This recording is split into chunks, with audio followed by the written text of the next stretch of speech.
Hello everyone. अब हम लोग देखते हैं कि चैप्टर वाइज कैसे क्वेश्चन बनेंगे।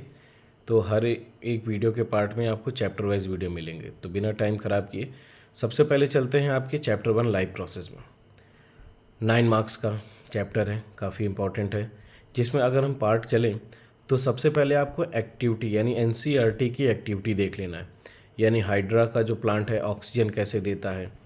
फिर आपको पहुंचना है इसके बाद न्यूट्रिशन में, जहाँ पे आपको देखना है न्यूट्रिशन इन अमीबा। 5 स्टेप होते हैं: ingestion, digestion, absorption, assimilation, excretion. इनके स्टेप्स और इम्पॉर्टेंस सबसे इसमें होता है स्यूडोपोडिया और फूड वैक्यूल्स का यूज़। फिर न्यूट्रिशन इन ह्यूमन में सलाइवरी अमाइलेज जो माउथ से सेक्रेट होता है। फिर ईसोफेगस में पेरिस्टालिसिस मोशन क्या होता है। फिर आप पहुँचेंगे स्टमक में, जहाँ पे इम्पोर्टेंस ऑफ गैस्ट्रिक जूसेस, या पूरा पूछा जाता है कि स्टमक में कौन कौन से एंजाइम होते हैं। ABC करके दे दिया जाएगा, जहाँ पे आपको याद रखना है कि क्वेश्चन जो होंगे पूछा जाएगा कि HCl का क्या रोल है, फिर पेप्सिन का क्या रोल है, प्रोरेनिन का क्या रोल है, म्यूकस का क्या रोल है। फिर आपका आते हैं पैंक्रियाटिक जूस, जहाँ से ATL यानी एमाइलेट ट्रिप्सिन लाइपेज रिलीज़ होता है। बाइल का रोल या अगर आप देखें तो सबसे ज़्यादा जो चीज़ें इसमें आती हैं वो पूछा जाता है फैट इमल्सिफिकेशन क्या होता है। विलाई से भी क्वेश्चन आते हैं कि विलाई का रोल क्या है, कहाँ पाया जाता है। विलाई का रोल होता है फूड एब्जॉर्प्शन में, स्मॉल इंटेस्टाइन का पार्ट है। इससे ज़्यादा डाइजेशन या न्यूट्रिशन पार्ट से क्वेश्चन नहीं आते। कभी कभी क्वेश्चन आ जाते हैं कि फोटोसिंथेसिस में रॉ मटेरियल क्या है, इसेंशियल पार्ट क्या है, फोटोसिंथेसिस को कौन कौन से फैक्टर इन्फ्लुएंस कर सकते हैं, या रेट ऑफ फोटोसिंथेसिस को इंक्रीज डिक्रीज कौन कर सकता है। फिर रिस्पिरेशन पार्ट सबसे इंपॉर्टेंट पार्ट, जिसमें से लगातार PYQ अगर आप देखें तो सबसे ज़्यादा जो क्वेश्चन आए हैं वो एरोबिक और एनारोबिक रिस्पिरेशन के डिफरेंसेस आए। फिर नेक्स्ट क्वेश्चन आता है एरोबिक एनारोबिक रिस्पिरेशन की केमिकल रिएक्शन।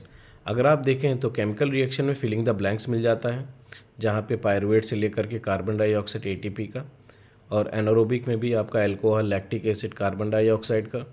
फिर आपका ब्रीथिंग रेट क्या होता है, number of breath and time क्या होता है। फिर एल्वेलाई में गैसेस एक्सचेंज होते हैं, इनके बारे में MCQ में मिल सकता है। फिर और आगे बढ़ें तो और आगे बढ़ते हैं ट्रांसपोर्टेशन में। जाइलम फ्लोएम का यूज़ क्या है, जाइलम वाटर का कंडक्शन करता है। एसेंट ऑफ सैप पूछा जाता है कि प्लांट में वाटर का ट्रांसपोर्टेशन कैसे होता है। फिर ट्रांसपोर्टेशन के अलग पार्ट में आता है आपका आर्टरीज, वेंस और कैपिलरीज में डिफरेंस। बहुत ही इंपॉर्टेंट है कि ये क्या होते हैं, इनके फंक्शंस क्या हैं। आर्टरी, वेन, कैपिलरीज के बाद सीधे आप आएंगे double circulatory system. Double circulatory system में सबसे ज़्यादा पूछा जाता है कि डबल सर्कुलेटरी सिस्टम है क्या, उसका इंपॉर्टेंस या सिग्निफिकेंस क्या है।